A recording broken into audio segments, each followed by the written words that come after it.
time. So I don't get fucking demonetized for this. All right. So we're gonna take off, do some tracking with the EVO 2. Before he cheats. Really? All right. So, really helpful tip if you're going to use boat mode immediately after takeoff, you need to switch it out of boat mode. That will stop that toilet bowl effect that you've seen in so many other videos. That's my technique. I turn off boat mode immediately. I've got the EVO 2, I think it's powered on. Nope, it's not. Let me power it on. So we got a full battery on that. We are going to track my brother's boat. There is a flag on this boat, but don't let that distract you from what we're doing. Oh, you son of a bitch. Back. Okay, okay. All right, so we're gonna take off.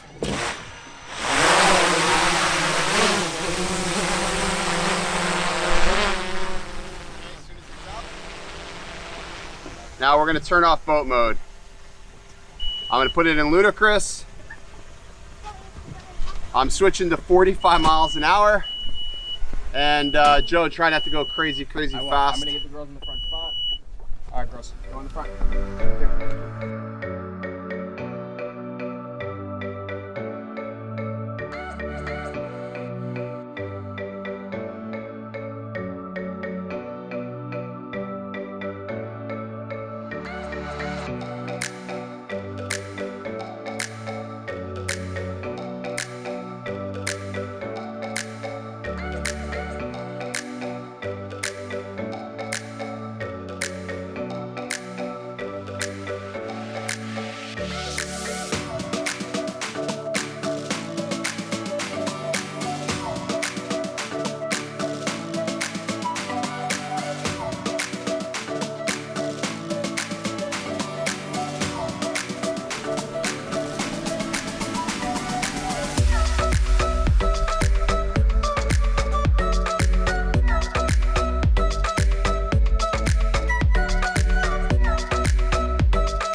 Smoother.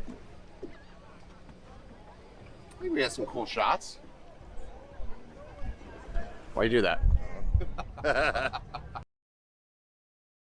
Alrighty, so I am sunburnt now, but I'm back, and I want to give you some closing thoughts on the EVO 2 boat mode. First things first, this works so much better than the EVO 1 boat mode. Way better.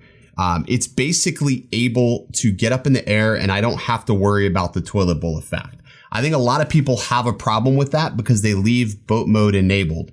Immediately after takeoff, I turn that off. The other thing you want to make sure is that you have good compasses.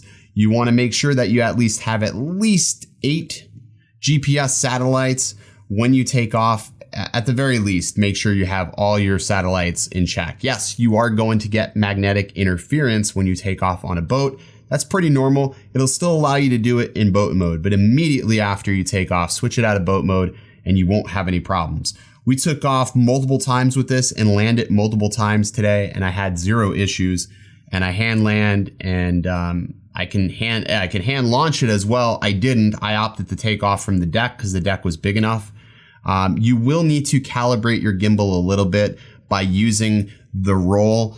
And the only reason why I say that is because while you do take off in boat mode, there is no way to calibrate your gimbal while you use boat mode. So you will need to manually calibrate your horizons. So just remember that. As long as you remember that, you'll get some really nice, super smooth footage. All the footage I shot today was 4K 60 in just the standard profile. I did pop a lot on the footage just to make it pop a little bit, get the greens a little extra green and the blues a little extra blue. But beyond that, nothing really fancy. I dialed the LUT back to like maybe 20%, and I'm pretty happy with the overall results.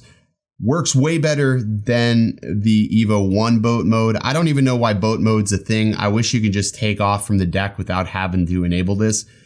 all the Mavic lines are just able to launch from my hand and launch.